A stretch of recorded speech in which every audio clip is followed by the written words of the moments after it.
Pendengar, kembali lagi kita awali pagi ini dengan mengaji dan berbincang bersama Kang Solihul Hadi mengenai topik rojak yang didambakan.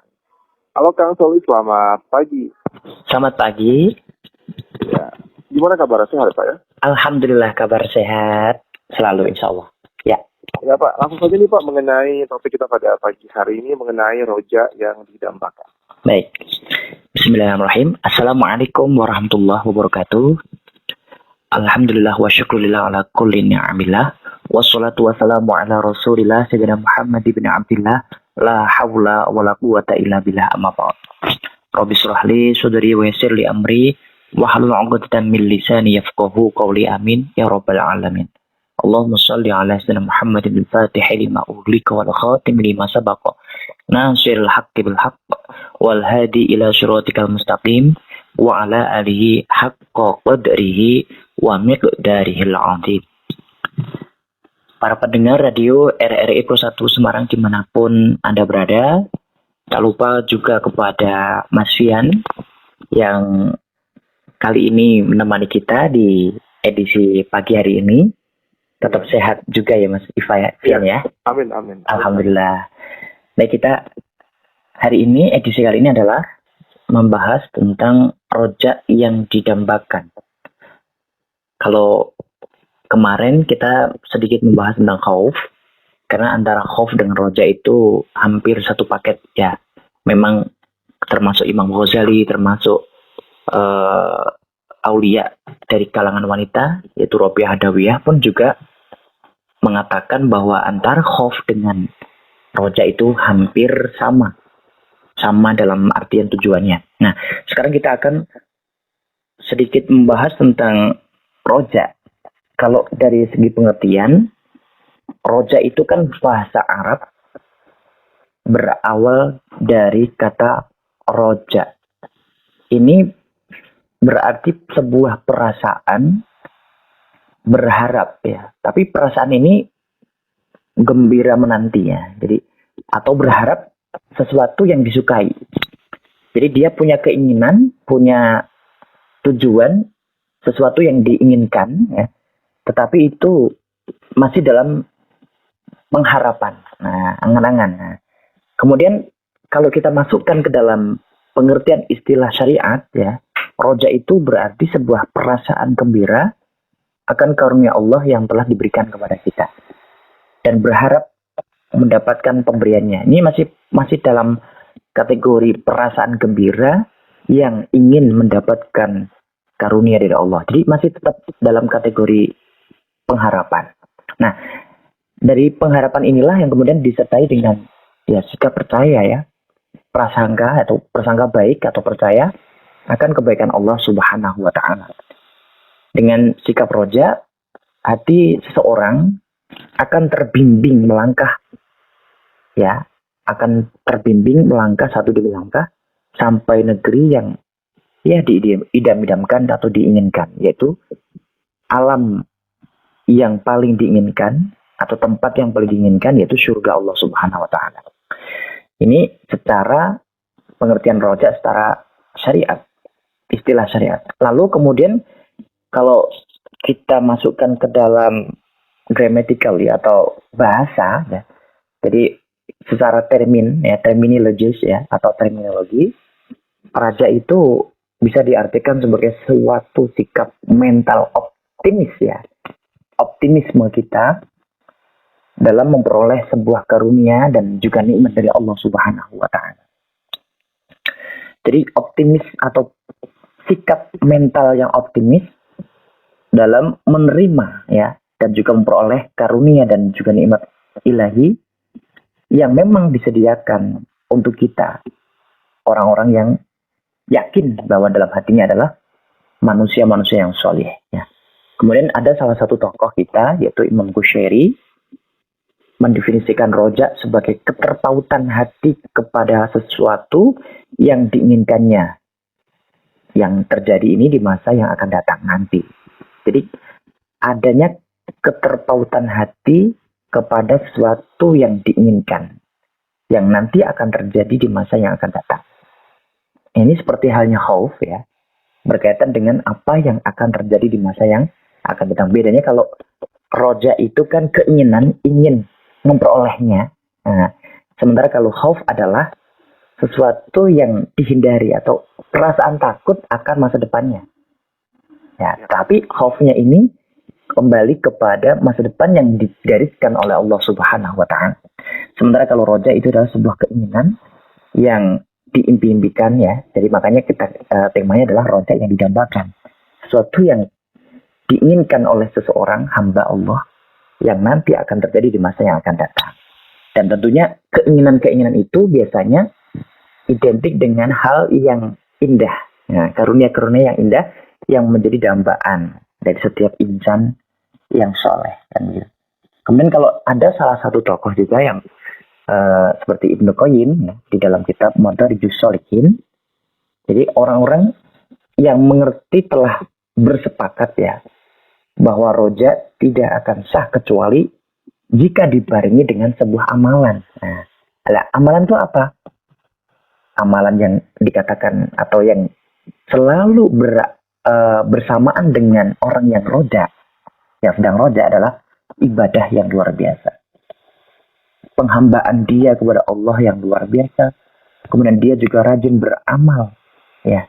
Kenapa? Karena dia itu punya harapan besar di masa yang akan datang itu akan memperoleh keinginan-keinginan karunia dari Allah yang luar biasa. Nah, bagaimana roja itu kepada Allah itu akan bisa tercapai?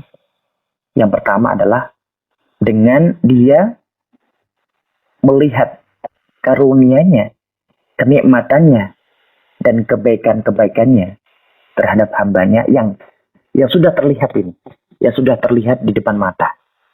Yang berikutnya adalah jujur dalam mengharap apa yang ada di sisi Allah dari pahala dan sebuah kenikmatan. Dan yang ketiga, membentengi diri kita dengan amal soleh dan bergegas terus dalam kebaikan. Nah ini, jadi antara keinginan kita itu, yang pertama adalah kita bisa melihat bagaimana nikmat Allah dan karunia-Nya ini bisa kita nikmati dengan baik. Kemudian jujur dalam mengharapkan apa yang ada di sisi Allah dari pahala dan kenikmatan. Lalu yang ketiga adalah membentengi diri dengan amal soleh dan bergegas dalam kebaikan. Ini adalah hal-hal yang nanti ya bisa melihat bahwa hamba ini ya, bahwa seseorang itu sedang roja kepada Allah.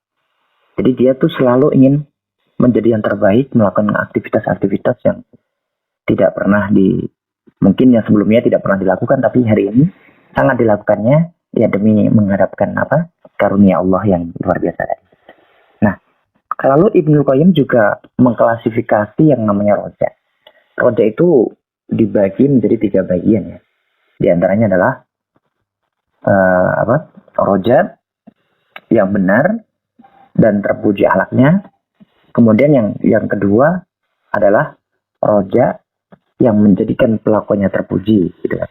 Jadi antara yang pertama adalah seseorang mengharap disertai dengan amalan taat kepada Allah di atas cahaya Allah. Dan ia senantiasa mengharapkan pahalanya. Ini yang pertama. Jadi yang pertama itu seseorang mengharapkan, mengharap dengan disertai dengan amalan yang taat kepada Allah di atas cahaya Allah. Ia senantiasa mengharapkan pahalanya. Jadi setiap aktivitasnya itu selalu bertujuan untuk mendapatkan pahala ya dari Allah Subhanahu wa taala. Yang kedua adalah bagi seseorang yang berbuat dosa lalu bertaubat darinya dan ia senantiasa mengharapkan ampunan dari Allah, kebaikannya dan juga kemurahannya. Nah, adapun yang menjadikan pelakunya tercela yaitu seorang terus-menerus dalam kesalahan-kesalahannya lalu mengharapkan rahmat Allah tanpa dibarengi amalan. Roja yang mungkin seperti ini hanyalah menjadi angan-angan belaka, sebuah harapan yang bisa. Jadi ada pengertian roja itu yang pertama karena dia itu memang berharap atas karunia Allah dengan dia selalu mengamalkannya atau mengamalkan amalan-amalan yang tujuannya untuk mendapatkan ridha Allah. Lalu yang kedua itu dia sering berbuat dosa, namun dari dosanya itu dia bertaubat kepadanya dan ingin mengharapkan ampunannya. Jadi rojak yang kedua itu dan yang ketiga itu negatif, yaitu dia memang berharap ya atas terhadap rahmat Allah, namun tidak dibarengi amalan, gitu loh. Tidak dibarengi amalan untuk kebaikan. Jadi dia itu berharap untuk bisa diampuni Allah, tapi dia tidak pernah melakukan atau tidak pernah bertaubat. Nah, ini hanya sebatas sebuah angan-angan yang negatif, sebuah harapan yang semu atau harapan yang dusta. Nah, jadi gini, pada intinya roja itu adalah keinginan seorang hamba, perasaan seorang hamba ingin mendambakan sesuatu yang tujuannya adalah pasti akan tidak jauh dari nikmat Allah. Jadi kalau misalnya roja itu tidak dibarengi dengan amal ibadah yang baik, yang cukup, dengan menumpuk-numpuk aktivitas yang bermanfaat kepadanya demi mengharapkan ridhonya, maka bukanlah sebuah roja. Ini menurut Imam Ibnu Qayyim ya tadi. Jadi roja ya harus diimbangi dengan amalan. Boleh setiap individu mengharapkan atas karunia Allah. Jadi mungkin Mas Fian, saya, dan juga para pendengar radio RRI yang setia, yang sampai saat ini masih mendengarkan, berharap sekali untuk mendapatkan karunia dan nikmatnya Allah. Namun kalau tidak dibarengi dengan kegiatan yang diridhoi Allah, yang bermanfaat, yang dengan bersedekah yang banyak dan seterusnya, maka dia tidak akan dianggap sebagai orang yang roja. Karena roja itu harus dibarengi dengan aktivitas yang bermanfaat. Seperti halnya ketika kita sedang melaksanakan maksiat atau melakukan maksiat, maka hendaknya maksiat itu diiringi dengan kebaikan. Maka setiap satu maksiat ditutup dengan satu kebaikan, maka tidak ada lagi maksiat. Begitu kita melakukan lagi satu lagi, ditutup lagi dengan kebaikan yang lainnya, sehingga tidak ada celah untuk bisa melakukan kemaksiatan. Nah, setelah kita bisa melakukan itu, nah setiap maksiat ditutup dengan kebaikan, maksiat ditutup kebaikan terus-menerus, maka dia akan menjadi orang yang hampir saja tidak akan melakukan maksiat. Kenapa? Karena selalu diiringi dengan kebaikan-kebaikan. Nah, di saat itulah, saat kita berharap ya atas karunia Allah. Ya Allah, saya itu kok berharap bahwa Engkau ingin memberikan karunia terbaik untuk saya. Hari ini karir saya harus meningkat. Hari ini kerjaan saya harus melampaui target. Hari ini dan mulai bulan ini saya harus selalu punya kemajuan yang berarti. Namun hari ini saya juga harus bisa melakukan kegiatan yang juga untuk mengarahkan ke sana, kan gitu. Ya, baik Kang Solih. Kita break dulu ya Kang, nanti kita lanjutin lagi. Yeah.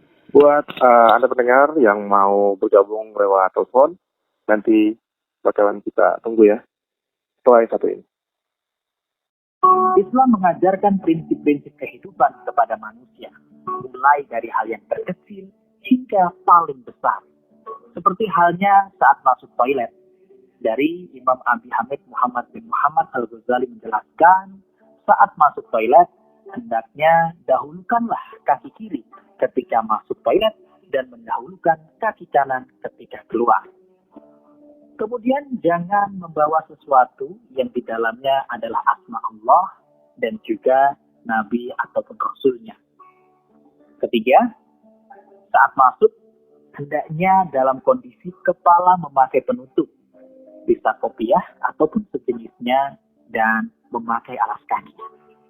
Keempat, hendaknya saat masuk toilet membaca doa Bismillahirrahmanirrahim minarrijsin nakhsi al-khabisin nukhbisi syaitonir rajim, yang artinya dengan menyebut nama Allah, aku berlindung kepada Allah dari kotoran yang menjijikkan dan keburukan yang menjatuhkan manusia dalam keburukan, yaitu syaitan yang terkutuk. Saat hendak keluar, usahakan untuk membaca doa Ghufranakal hamdulillahilladzi azhaba anni ma yu'adzini wa abqa fima yanfa'uni, yang artinya Aku memohon ampun kepada Allah dengan sifat maha pengampunnya.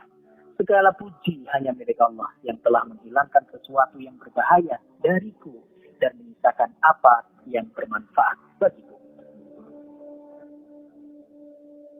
Infonya menarik, musiknya hati-hati.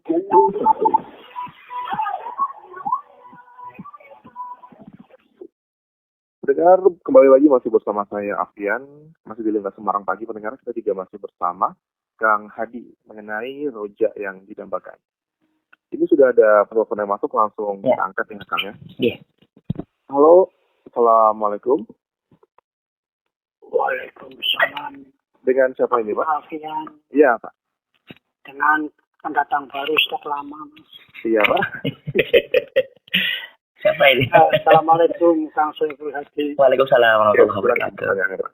Iya, sesuai dengan topik tadi, rojak yang didambakan ya Kang ya. Iya, betul. Begini kan, kalau kita melihat proses penjenengan bahwa kalau kita melihat permintaan kebaikan dengan amal yang soleh kan itu. Iya, betul. Nah, gini Kang, tidak seorang pun punya kemampuan untuk melakukan sesuatu yang sempurna untuk rojak yang didambakan. Tapi setiap orang diberi banyak kesempatan untuk melakukan sesuatu yang benar. Gitu. Nah, kalau orang sesepuh kita dulu Kang, urip kuwi koyok kertas kosong yang ditulis bab sing apik, ya dadinya apik. Nah, yang isine mung oret-oretan, ya dadine ruwet. Kari neng awakmu kok gawe apik apa elek. Mohon pencerahan ya Kang Ustaz. Wassalamualaikum, selamat pagi. Waalaikumsalam, selamat pagi. Itu dia Kang, pertanyaan dari Bapak. Itu kan bisa Kalau dari pertanyaan tadi saya malah lebih menangkapnya itu adalah seperti yang disabdakan Rasulullah SAW. Ini suara apa ini ya? Sebentar ini. Halo? Suaranya agak ada. Ya, baik. Jadi seperti sabda Rasulullah SAW, kullu mauludin yuladu al fitrah. Ya, jadi setiap individu itu lahir dalam kondisi suci. Oleh abawahu yuhawidanihi au yunasironihi au yumajisanihi. Jadi tergantung orang tuanya ingin menjadikan dia itu sebagai orang Yahudi, Nasrani ataupun Majusi ataupun tetap Islam. Jadi seperti ibarat kertas putih yang masih bersih, belum tertulis apapun. Nah tadi Pak Yarto ya, itu memberikan penjelasan menurut istilahnya orang dulu gitu kan. Jadi hidup itu adalah ibarat kertas putih kosong yang dicoret-coret, entah itu dicoret kebaikan maupun tidak. Jika dicoret kebaikan maka akan jadi baik, jika dicoret buruk ya jadi buruk. Nah seperti itu.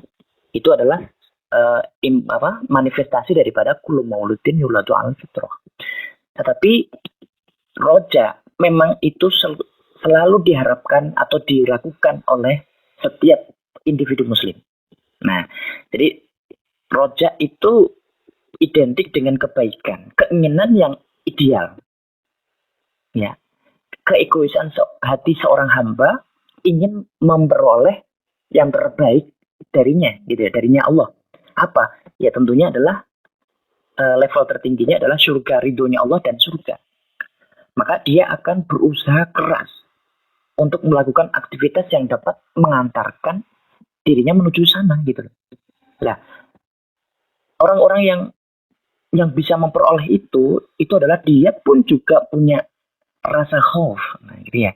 Jadi antara khauf dengan roja itu di awal tadi saya katakan adalah satu paket ya. Maka ia akan senantiasa takut kepada Allah, dan rasa takut inilah yang mengakibatkan hati kita itu fokus selalu mencintai Rasulullah, selalu melakukan aktivitas yang terbaik. Maka betul jika hidup itu disesuaikan dengan apa yang kita tuju. Kalau kita nulisnya bagus, tujuan yang kebaikan, maka nanti dapatnya juga kebaikan. Ini berbeda jauh dengan tomak. Kalau tomak itu kan menginginkan sesuatu yang dimiliki orang lain. Iya. Nah, dimiliki orang lain, tetapi kita itu aku ingin dapat seperti yang Mas Fian punya ini. Mas Fian baru beli motor GPR baru. Saya itu pengen seperti Mas Fian ini. Ya, misalnya, wah gimana caranya? Tapi saya harus bisa mendapatkannya. Neng, mendapatkannya atau cara mendapatkannya, dia tidak melakukan sesuatu yang baik. Mungkin dia dengan entah itu pakai uang haram, mencuri atau mungkin apa terserah. Tapi karena hasil tomak itulah dia akan melakukan kegiatan-kegiatan yang di luar ketentuan. Dan akhirnya dapat juga. Nah ini namanya beda situasi. Nah makanya kalau roja harapan yang selalu diimpikan oleh seorang hamba, ya dari karunia yang diberikan Allah Subhanahu Wa Taala kepadanya dengan cara dia melakukan kegiatan yang bermanfaat, yang soleh. Ya, Kang Solih, kita tahan dulu Kang ya, kita terima dulu telepon satu ini ya. Oh iya. Halo, assalamualaikum. Waalaikumsalam warahmatullahi wabarakatuh. Ya, selamat pagi dengan siapa Pak? Dengan Ahmad Irwan. Ya, Pak Ahmad Irwan. Ya Pak, silakan pertanyaannya Pak. Assalamualaikum Bapak Ustadz Guru kita yang saya hormati. Waalaikumsalam warahmatullahi wabarakatuh. Ini maaf, ini saya baru menemukan dari Semarang karya intelijen Heron, jadi dari FM Jawa Tengah hari ketemu juga gitu kan. Ya. Jadi gini Pak, maaf kalau memang ini di luar tema ya. Saya sering masalah ini Pak, sering fenomena di sekarang ini kan. Dan antar sesama muslim itu kan wajib hukumnya untuk bersatu kan. Suatu fenomena di masyarakat Pak, fenomena sekarang kan sesama muslim, tapi misalkan antara golongan A dengan golongan B itu kadang sering terpecah. Kan di sini apakah seperti ujaran kebencian kan, itu ada undang-undangnya. Nah bagaimana kalau sesama muslim antara si A dan si B itu melakukan ujaran kebencian, apa hukumnya bagaimana Pak? Dosa atau tidak? Gara-gara beda misalkan di ormas A di ormas B misalkan begitu. Tapi kadang-kadang banyak di antaranya itu satu ormas ujaran kebencian. Nah bagaimana hukum Islam Pak? Terima kasih. Assalamualaikum. Waalaikumsalam warahmatullahi wabarakatuh. Ya, Kang Adi, itu pertanyaan dari pendengar. Ya. Pertanyaannya itu berkaitan dengan permusuhan. Ya kayaknya tadi saya menganggap itu permusuhan antar muslim ya, atau ada ujaran kebencian. Jadi makanya kemarin saya sudah menyampaikan, tapi di kesempatan yang lain ya, di lokasi yang lain, berkaitan dengan itu, bahwa al-fusodikin kolil, jadi 1000 teman itu adalah sedikit dibandingkan dengan satu musuh ya. Jadi perbandingan 1000 teman dengan satu musuh. 1000 teman itu lebih sedikit dibandingkan satu musuh. Karena satu musuh itu bisa lebih banyak jumlahnya. Nilainya itu lebih banyak dibandingkan 1000 teman yang sudah kita miliki. Kok bisa dikatakan seperti itu? Ini wasiat Rasulullah kepada Sayyidina Ali. Mengapa? Karena mencari musuh itu lebih mudah daripada mencari teman kayak gitu.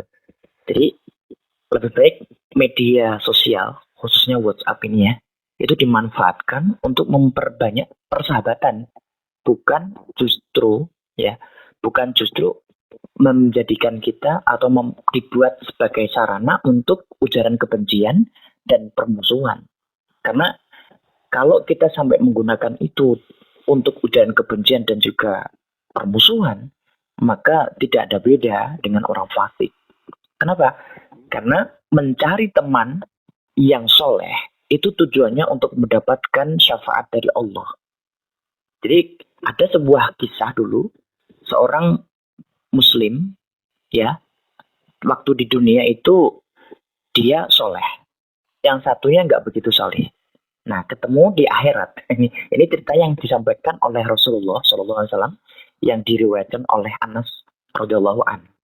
Anas radhiyallahu an itu menulis yang disampaikan oleh Rasulullah, lalu dikutip oleh Imam Ghazali yang ditulis di dalam kitab Ihya Ulumuddin juz 4 halaman 561. Bisa dicek itu. Dan ceritanya adalah ketika dia itu bertemu di akhirat. Si ahli surga itu turun ke neraka. Ceritanya gitu loh. Si ahli surga turun ke neraka. Kalau ditanya lo kok tahu dulu? Ya ini yang cerita Rasulullah gitu. Apa yang disampaikan oleh Rasulullah kita harus percaya gitu. Nah ini Rasulullah dibimbing langsung oleh Allah lewat malaikat Jibril. Nah ini ceritanya begini. Ada seorang ahli surga itu turun ke bumi, turun ke neraka maksud saya. Sampai di neraka itu lihat ada orang tuh tangling. Tangling itu bahasa Indonesia itu lupa gitu. Lihat ini temanku atau bukan gitu loh. Setelah itu ada panggilan keras ya, kenceng dari salah satu ahli neraka itu. Hei, Fulan gitu kan. Panggilannya Fulan ya. Kalau kita sekarang ya panggilannya sok. Mungkin Mas Fian nih. Mas Fian lagi jalan-jalan di neraka, tapi Mas Fian ahli surga. Hei Mas Fian. Wih, kan itu udah. Tapi dia kaget. Siapa yang manggil ya? Kok orangnya sama saja gitu. Sama semua gitu kan. Hitam semua. Wajahnya berubah, semua gosong semua. Kan kalau di neraka itu kan dibakar tiap hari. Jadi wajahnya nggak kelihatan manusia. Tangkling kan. Wah, nggak kenal, nggak ada yang kenal ini. Kamu kenal aku enggak? Nah, akhirnya dia lihat siapa yang ngomong gitu. Enggak kenal gitu. Maksud nggak kenal gitu. Aku Ridho, namanya Ridho. Oh, Ridho itu siapa ya? Saya lupa. Terus kemudian Ridho menjelaskan. Dulu itu, waktu di dunia, kamu pernah minta minuman aku. Waktu kamu mau ngaji itu harus minta minum sama aku. Tak kasih. Setelah saya kasih minuman, kamu fresh, lalu ngaji dan jadi ahli ibadah. Tolong, kalau kamu masih ingat, sampaikan ke Allah untuk mengasih syafaat ke saya atas dasar pernah memberikan minuman kepada kamu gitu. Lah terus Mas Fian kan masih mikir-mikir apa iya ya? Terus diingat-ingat, oh ternyata betul. Dulu waktu di dunia seperti itu.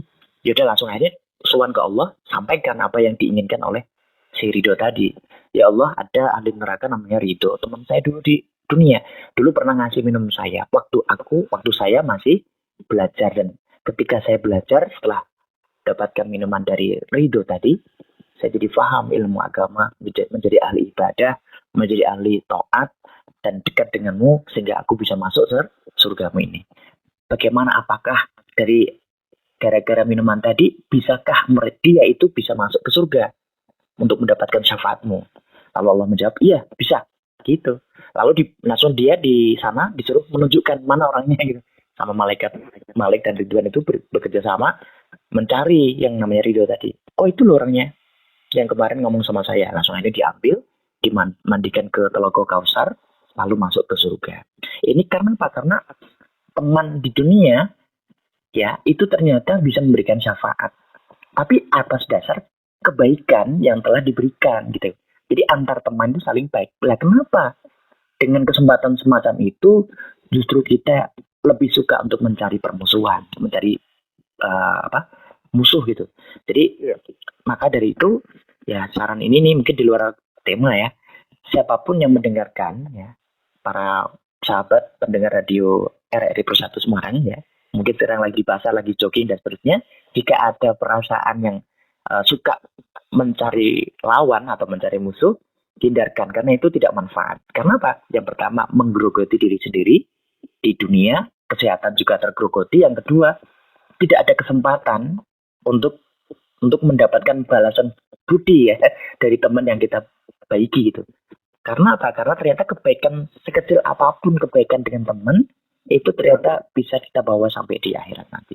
Jadi kalau Pak siapa tadi yang bertanya, mengapa kok umat Islam kok ada yang beda golongan aja cekcok? Sebetulnya bukan beda golongan ya, tapi lebih kepada perbedaan mazhab. Rata-rata itu yang kalau saya lihat pengamatan kita, mungkin Mas Yan juga lihat di dunia kita ini atau di lingkungan kita, yang namanya perbedaan pendapat itu bisa mengakibatkan percekcokan. Contohnya mazhab. Sholat subuh itu yang mudah. Sholat subuh itu kan ada yang pakai doa kunut, ada yang tidak. Nah yang pakai kunut itu mengklaim gini, hei kamu yang nggak pakai kunut subuhnya nggak sah gitu kan. Terus yang nggak pakai kunut jawab, kata siapa? Rasulullah aja nggak pernah pakai kunut.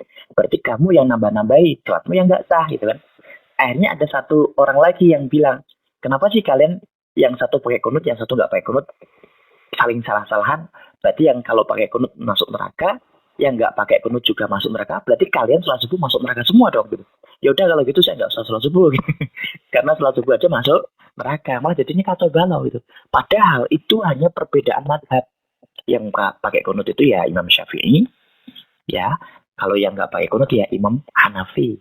Dan itu nggak masalah gitu. Jadi 4 mazhab itu kita pakai, kita pilih yang cocok sesuai dengan kebutuhan kita, yang sesuai dengan keadaan kita saat ini. Jadi kalau misalnya ada perbedaan sedikit, yang penting punya argumentasi yang jelas.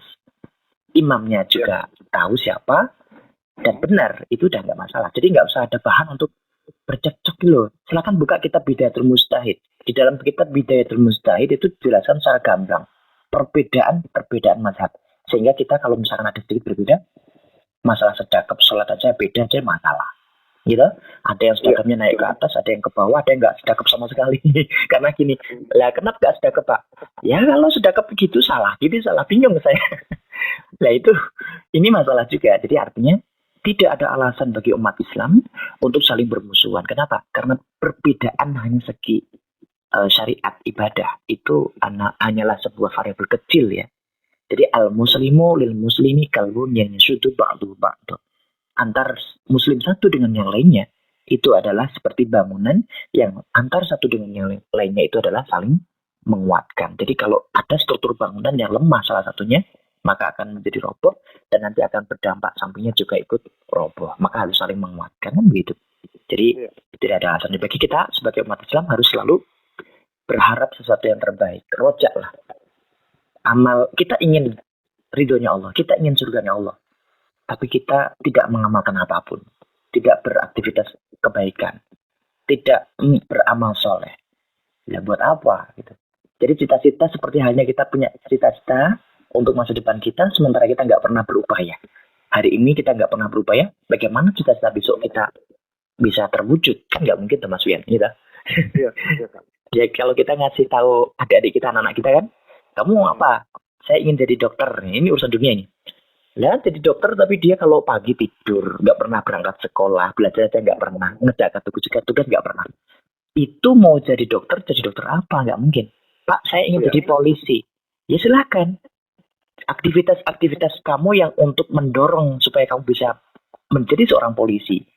Berarti fisikmu harus mulai dari sekarang dilatih, kan gitu.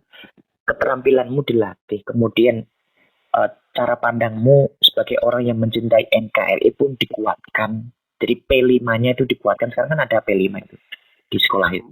Kemudian kedisiplinanmu juga mulai dibiasakan. Jangan lupa belajar. Kenapa? Karena polisi harus pintar dan jujur. Jangan polisi yang hanya bisa skenario kasus-kasus sehingga tambah panjang sampai sekarang itu ada kasus yang nggak selesai. Ini contohnya.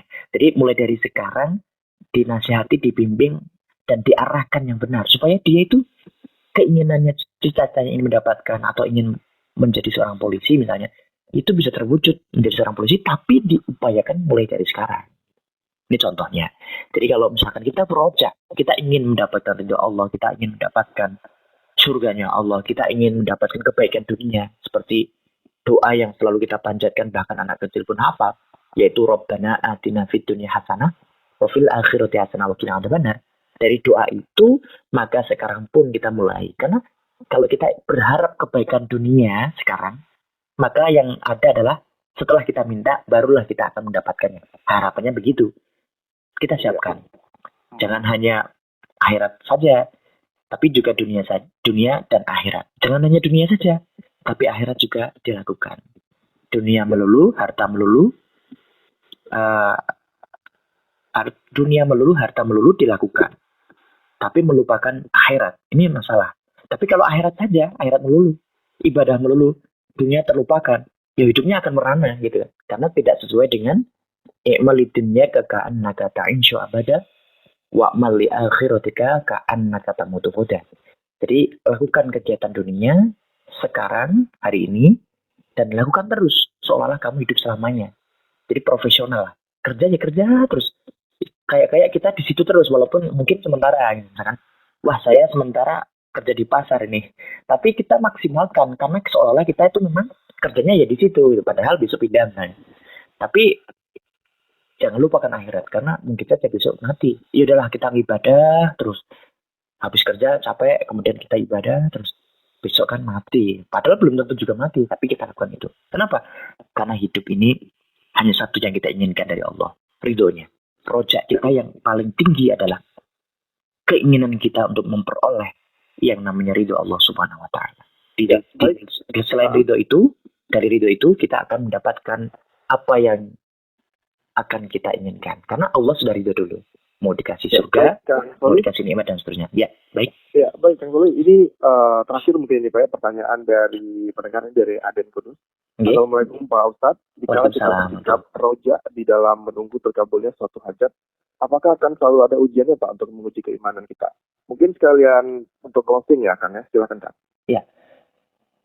Kalau kita ingin berharap akan karunia Allah, ya biasanya dan mungkin setiap apa yang kita inginkan itu akan ada rintangannya, ada ujiannya. Jadi semacam ada tantangannya. Dan itu lumrah dan wajar. Karena setiap ingin mendapatkan kesempatan yang terbaik, maka dia harus melewati sebuah rintangan-rintangan tersebut. Jika kita berhasil melewatinya, maka kita akan mendapatkannya dengan penuh sukacita dan sangat puas untuk mendapatkannya.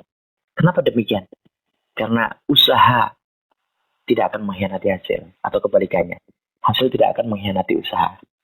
Kenapa kok seperti itu? Ya, karena as-sawabu biqadri ta'abi.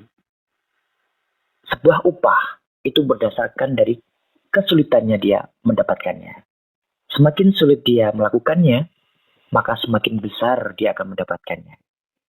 Semakin mudah dia melakukannya, maka kadang sedikit dia akan mendapatkannya. Ibarat kita jualan hari ini, semakin keras kita berjualan di pasar, maka semakin banyak keuntungan yang kita dapat. Semakin santai kita berjualan, tutup buka, tak pernah continue, artinya sesuka-suka kita, maka kita pun juga akan mendapatkan sesuai dengan apa yang kita lakukan itu. Jadi rintangan semakin berat, kita yakin kita punya roja, kita juga punya prasangka baik terhadap Allah, maka kita akan mendapatkan maksimal sesuai dengan apa yang kita sangkakan kepada Allah. Semakin kita bekerja keras, namun kita nggak punya roja, kita pesimistis terhadap apa yang sudah kita lakukan, maka dia pun juga akan mendapatkan sesuai dengan apa yang dia sangkakan. Karena kata Allah di dalam hadis qudsi yang disampaikan oleh Rasulullah SAW, ana inda dhanni abdi. Saya Allah maksudnya, tapi yang disampaikan oleh Nabi ya, saya Allah berdasarkan prasangka hambaku. Maka dari itu kita punya roja, kita berharap atas karunia Allah. Kita tetap harus optimis, walaupun rintangan, hambatan itu selalu menghalangi langkah kita. Namun itu hanya semacam ujian. Karena selama kita masih punya roja, kita bertakwa. Wa may yattaqillaha yaj'al lahu makhraja wa yarzuqhu min haitsu la yahtasib. Bagi siapa yang bertakwa kepada Allah, maka dia akan diberikan jalan keluarnya. Insya Allah semua rintangan, selama kita punya harapan besar terhadap Allah. Yang penting kita melakukan kebaikan, aktivitas jalan seperti biasanya, kita tetap masih dalam koridor kebaikan, kebenaran, maka disitulah tidak akan lama lagi apa yang kita inginkan akan kita peroleh. Mungkin itu yang bisa kita sampaikan, kurang lebih mohon maaf. Wallahu muwaffiq ila aqwamit thoriq. Wassalamualaikum warahmatullahi wabarakatuh. Waalaikumsalam warahmatullahi wabarakatuh. Ya, terima kasih Kang Soli. Mungkin besok kita bisa ketemu lagi Kang dengan tema-tema lainnya Kang. Amin.